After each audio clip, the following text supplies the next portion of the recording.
Bonjour, aujourd'hui nous recevons Thibaut Casanova. Bonjour. Casanova. Enchanté. Merci pour l'invitation. C'est un joli nom, Casanova. Très beau. Soyez le bienvenu. D'autant Merci. plus que vous venez de loin, vous venez de Nice. Oui, Voilà. Donc je vous remercie de venir sur la web TV de la Glorieuse, de si loin. Web TV qui existe depuis 10 ans. Depuis 10 ans, nous recevons toutes les semaines quelqu'un, une personnalité, qui participe ou qui a participé à la vie de Montpellier. Voilà. Alors vous habitez à Nice, on pourrait dire qu'est-ce que vous faites, pourquoi vous participez à Montpellier? Parce que vous êtes un peu du pays, vous êtes né à Lunel, vous avez vécu longtemps à Lunel, un peu à Montpellier aussi, non? non, j'ai vécu à Lunel et j'ai fait mes études à Nîmes. D'accord. Donc vous êtes aujourd'hui ingénieur en bâtiment, vous faites de la promotion immobilière, plutôt des immeubles de bureaux que vous rénovez de façon dans un volet environnemental. Exactement, on achète des vieux immeubles de bureaux et on les démolit pour reconstruire un lieu et place sans couper un arbre et en faisant des immeubles de qualité environnementaux avec toutes les règles auxquelles on doit se soumettre aujourd'hui. Ça c'est bien parce qu'à Montpellier, c'est les rois du béton. Hein. Non, ben nous, Vous avez remarqué, non? Il y a des grues partout. Il y a des grues partout, en tout cas. De notre côté, nous faisons zéro artificialisation nette. Alors on vous reçoit pas pour que Oui. vous nous parliez du béton, parce que à la Glorieuse on n'aime pas trop le béton, mais parce que vous êtes, vous écrivez, vous êtes écrivain, et vous êtes, alors vous écrivez par passion, vous dites que vous n'êtes ni historien ni écrivain. Vous avez écrit donc un bouquin qui est sorti en mars dernier sur Agnès Maclaren aux éditions Papillon à Villeveyrac. Alors Agnès Maclaren, c'est une écossaise qui a été diplômée donc de l'école de médecine au XIXe siècle. Exactement, c'est la première femme qui a été diplômée de l'école de médecine de Montpellier en 1878. Et elle a un parcours assez extraordinaire puisqu'elle a dû venir du Royaume-Uni pour passer son diplôme de médecine. Elle est la première à Montpellier, la deuxième en France. Et j'ai été intéressé par son parcours depuis son arrivée du Royaume-Uni jusqu'à, bien évidemment, à Antibes. Et c'est une connexion avec moi, puisque j'habite juste à côté d'Antibes, où elle a exercé en tant que médecin. D'accord. Et comment, au XIXe siècle, au début du XIXe siècle, enfin à la moitié du XIXe siècle, on quitte l'Écosse pour venir à Montpellier étudier? Elle a suivi quelqu'un Elle était issue d'une famille assez noble en Écosse. D'ailleurs, son père, Duncan Maclaren, a fini prévôt, donc l'équivalent de maire de Édimbourg. Et par connexion, elle a trouvé une solution pour passer son diplôme de médecine à Montpellier. Bon, alors avant de passer aux questions, là, on a un peu effleuré le sujet. Voilà, vous avez écrit plusieurs ouvrages, beaucoup sur le foot, sur le stade Furiani, sur les portails des entrées des stades de foot, une biographie de Fernand Brunel, donc un Lunélois mort à 20 ans, qui joue au football club de Sète, à l'époque où Sète dominait le football français. Exactement. Était le PSG actuellement. Voilà, donc, et puis aussi un bouquin sur les arènes de Lunel, qui sont une des plus vieilles arènes de France, qui date de 1861. Vous avez écrit un bouquin en bilingue français-occitan. Autre chose? Tous ces ouvrages ont été faits juste par passion, par rapport à des patrimoines qui m'intéressent. Le stade Armand Cesari à Furiani, cher à mon cœur en tant que supporter du Sporting Club de Bastia. Les arènes de Lunel, patrimoine que j'ai toujours connu, qui m'a vu grandir, dont j'ai suivi toutes les évolutions. Et enfin, Fernand Brunel, effectivement, qui a donné son nom au stade de Lunel, dans le stade sur lequel je suis allé voir le Gallia Club de Lunel, sur lequel j'ai un peu évolué, et qui méritait qu'on s'intéresse à lui au regard de sa carrière courte mais assez impressionnante, puisqu'il a été international en équipe de France. D'accord. Donc, avant de passer aux questions, la une de La Glorieuse, là, le numéro 1180, le prochain numéro, le numéro de mercredi 6 mai, qui sont les mères poules de Delafosse. Voilà, Pascal et Mess, à peine élus à la métropole, avec quelques autres maires, ont voté l'augmentation du taux du foncier bâti, certains contre leurs promesses de campagne. Pourquoi ? Ça arrive de changer dans la politique. On le voit, je crois qu'on a tous des expériences en tant que citoyens. On voit que beaucoup de promesses sont faites au moment des élections et des campagnes, et ensuite on est vite soumis à la réalité. Donc, c'est quand même une trahison, ça, vous ne trouvez pas, non ? Je ne vais pas me positionner par rapport au fait que je n'ai pas suivi spécifiquement ce qui s'est passé non, en général, dans l'Hérault. Les discours politiques qui sont les oubliés promesses très rapidement. n'engagent que ceux qui les reçoivent. Il faut être très vigilant en tant qu'électeur et vraiment faire la part des choses avant de mettre son bulletin de vote dans l'urne. Je dirais cela. Donc ensuite on revient sur des informations sur les affaires juridiques de la métropole. Deux gros dossiers, Imaginaire et Moed Altrad qui attaquent la métropole. Et le maire demande l'aide juridique. Bon, alors on va passer aux questions.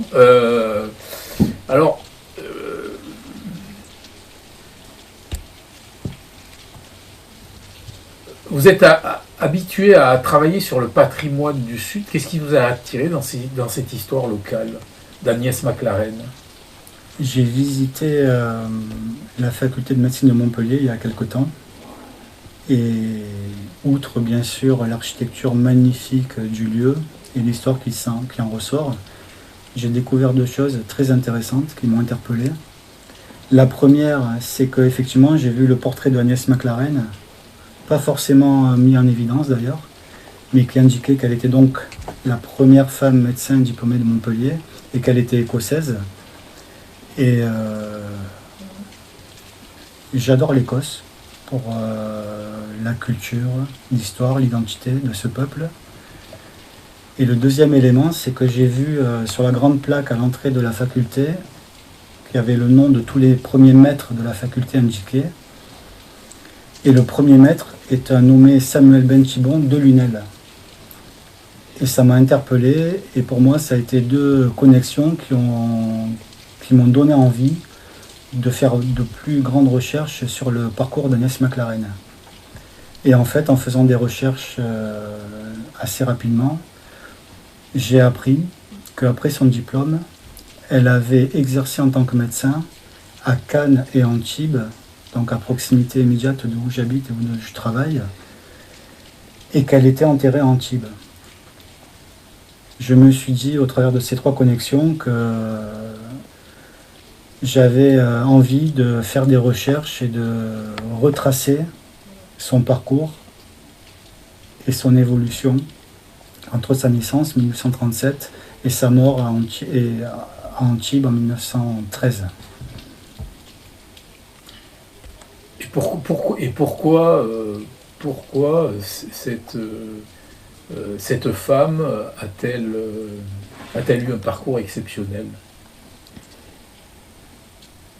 Alors, elle est issue d'une famille assez aisée en Écosse, et dès son plus jeune âge, elle a eu donc un parcours très compliqué, puisque sa mère est morte quand elle avait 4 ans.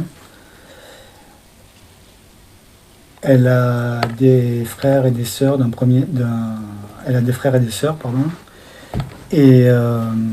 et très vite, elle s'est positionnée en voulant défendre les plus opprimés. Et elle s'est aussi positionnée pour se battre en faveur du droit de vote pour les femmes au Royaume-Uni. Et ensuite, elle a fait toutes ses démarches pour devenir médecin, ce qui était impossible réglementairement en Écosse et en Angleterre, du fait que l'accès aux femmes était interdit dans les facultés de médecine. Et on avait déjà écrit sur elle ? On n'a jamais écrit sur elle. Au travers de mes recherches, je me suis rendu compte qu'il y a quelques articles à l'époque, quand elle a notamment combattu pour le droit des femmes au Royaume-Uni, mais pas de livre sur elle. Un livre assez partiel est paru malgré tout en 1915 en langue anglaise, mais jamais de biographie complète sur sa trajectoire et son parcours. Est-ce que vous connaissez, vous avez rencontré Caroline de Bladis, Oui, bien sûr, qui a posé, je crois, la plaque, c'est ça? Ça a été une de mes premières démarches, rencontrer Caroline de Bladis, qui a créé l'association Agnès MacLaren en 2018. C'est une association qui a pour but de promouvoir le souvenir d'Agnès MacLaren et qui décerne un prix tous les 2 ans à un étudiant méritant de la faculté de médecine de Montpellier. Pourquoi son nom est-il resté dans l'ombre aussi longtemps? C'est encore pour moi un mystère, y compris à Antibes, où le maire est un médecin et où elle est enterrée. Je me dis il aurait pu peut-être ou être conseillé pour mettre en valeur la trajectoire de Agnès MacLaren. Ça n'a pas été fait encore. Soyons optimistes, ça sera peut-être fait. En tout cas, effectivement, elle est restée quand même dans l'ombre et grâce à l'association MacLaren, à Agnès MacLaren, en tout cas à Montpellier, son parcours commence à être mis en évidence et sert de référence. Et en quoi Montpellier joue-t-il un rôle clé dans son destin? C'est l'endroit où elle a été acceptée pour faire son diplôme de médecine. C'était une exception, car à l'époque en France également, les femmes n'avaient pas le droit de faire médecine. Et donc Montpellier apparaît comme une faculté précurseur.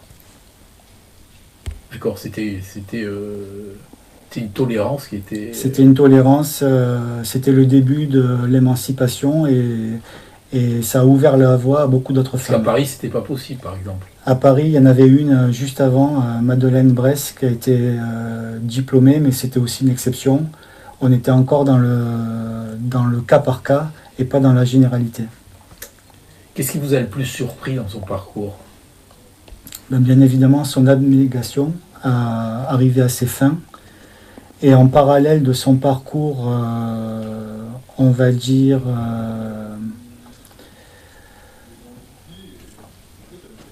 de diplôme, il y a son parcours spirituel, puisqu'au gré de ses aventures et de sa capacité à vouloir défendre les autres et aider les autres, elle a fait une conversion au catholicisme et elle a été baptisée à l'âge de 61 ans.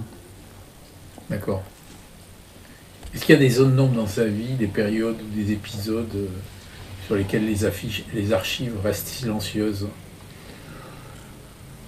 Je ne dirais pas qu'il y ait des zones d'ombre, mais en tout cas, c'est une personne qui a donné sa vie pour les autres, peut-être au détriment de sa propre vie, alors qu'elle est issue d'une famille plutôt aisée. Elle a toujours vécu de manière très simple. Et par ailleurs, elle n'a pas eu de vie de famille. Elle a vraiment dédié sa vie aux autres. Elle n'a pas eu, à ma connaissance et au travers de mes recherches, de mari, de relations amoureuses et pas d'enfants. Comment avez-vous travaillé pour éviter de tomber dans une vision trop héroïsée? J'ai fait beaucoup de recherches et essayé d'être le plus factuel possible. Et j'ai toujours pris attache auprès de Caroline de Bladis et de la descendance de Agnès MacLaren qui m'a été présentée par Caroline de Bladis. Donc l'objectif, c'était effectivement d'être le plus factuel possible, de ne pas enjoliver les choses et de ne pas non plus voir les choses de manière trop terre à terre. On m'a dit qu'elle n'avait pas eu d'enfant, donc elle n'a pas eu de descendance. Pardon, pas la descendance, mais en tout cas la descendance de ses frères et sœurs. D'accord. Et quels sont les aspects de sa personnalité qui vont le plus toucher? c'est le don de soi et c'est son parcours spirituel. C'est-à-dire qu'on se rend compte que c'est une femme qui a toujours réfléchi à son avenir, qui a pris de la hauteur, qui a mesuré les choses pour faire le bien. C'est vraiment ce qui m'a intéressé, ce qui m'a interpellé. Et aussi un peu l'aspect dual par rapport à son père, un protestant ferme, dur, écossais, et duquel il a fallu qu'elle se détache.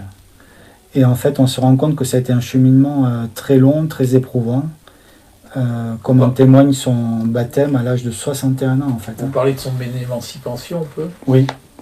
De quelle façon elle s'est émancipée? Déjà, elle a quitté l'Écosse. D'accord.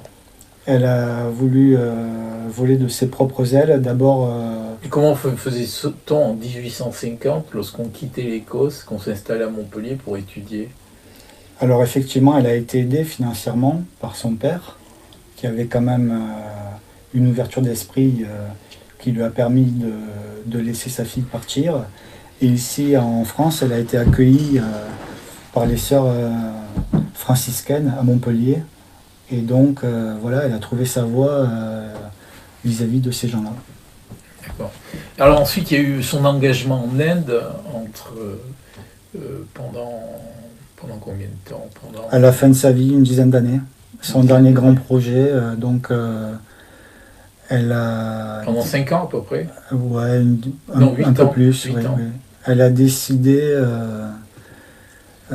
au regard de ses nombreux contacts avec des institutions religieuses, de se lancer dans la création d'un hôpital en Inde pour permettre de soigner les femmes et les enfants qui, à cette époque-là, donc tout début du siècle, du XXe siècle... Entre 1906 et 1913.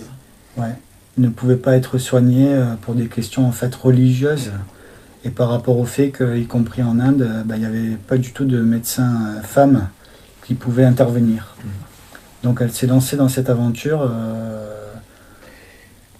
à cette époque-là. Et en quoi cette histoire résonne-t-elle avec des enjeux contemporains?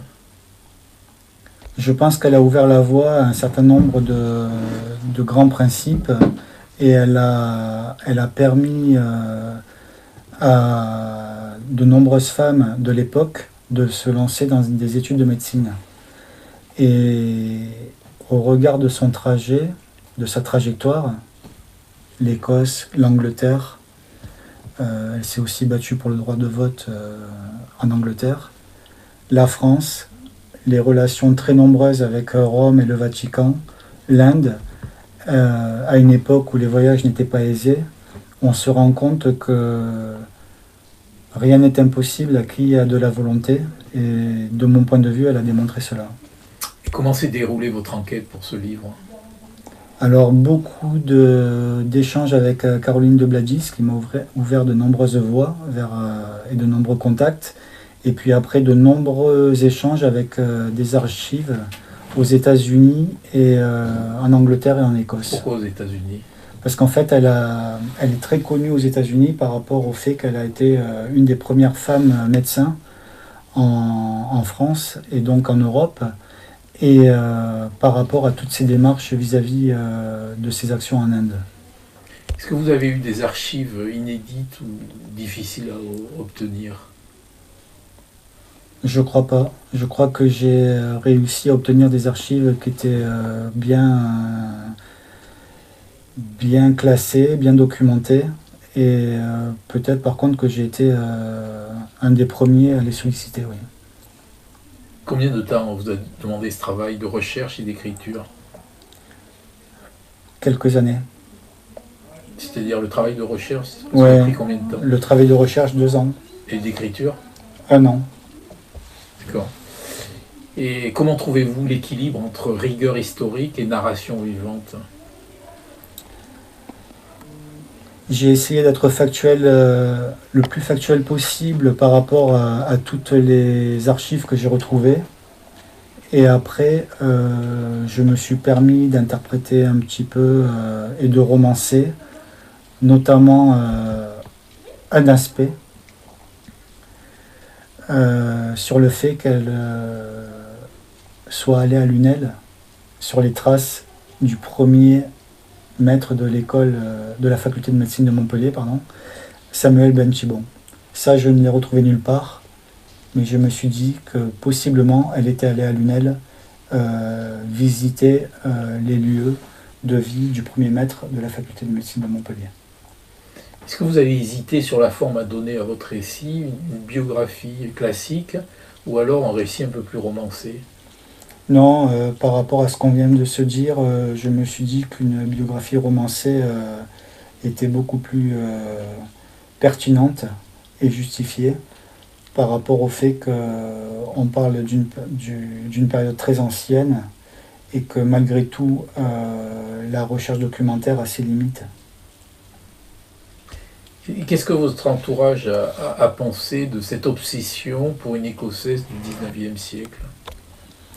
Alors j'ai essayé de gérer ça entre ma vie de famille, mon temps de travail et ce que vous appelez obsession. Donc pour moi, ça n'a pas été une obsession, mais une passion et je vais dire un travail du soir. Voilà, je me suis mis après le dîner du soir à faire ces recherches et ensuite à rédiger sans que ce soit une obsession, sans que ça me prenne 100% de mon temps, mais vraiment pour contribuer à la connaissance de cette personne qui m'a vraiment interpellé. Et par ailleurs, en lien direct avec mon activité professionnelle, j'ai, au travers de l'ouvrage, décrit des beaux endroits où elle est allée. Donc bien évidemment la faculté de médecine de Montpellier, de beaux endroits à Édimbourg, de beaux endroits à Londres, de beaux endroits à Rome, un peu moins en Inde où il n'y avait pas grand-chose à décrire au niveau architectural. Vous y êtes allé? Non. Vous êtes sur Antibes, là, elle habitait où à Antibes? À Antibes, elle a vécu dans la Villa Sainte-Anne et j'ai rencontré une personne qui a fait un livre sur toutes les belles villas d'Antibes et justement il y a la Villa Sainte-Anne et donc de la même manière j'ai pu décrire cette villa avec tous les aspects architecturaux intéressants. Bien évidemment à l'époque c'était une villa toute simple à l'image de Agnès MacLaren. Aujourd'hui c'est une villa de luxe. Loué 120 000 € la semaine. D'accord. Et d'ailleurs, je vais aller la visiter bientôt. Mais en tout cas, voilà, j'ai associé tout son parcours à ce qui m'intéresse aussi, c'est-à-dire des descriptions architecturales de vraiment très beaux endroits. Quel est le moment d'écriture qui a été le plus marquant pour vous?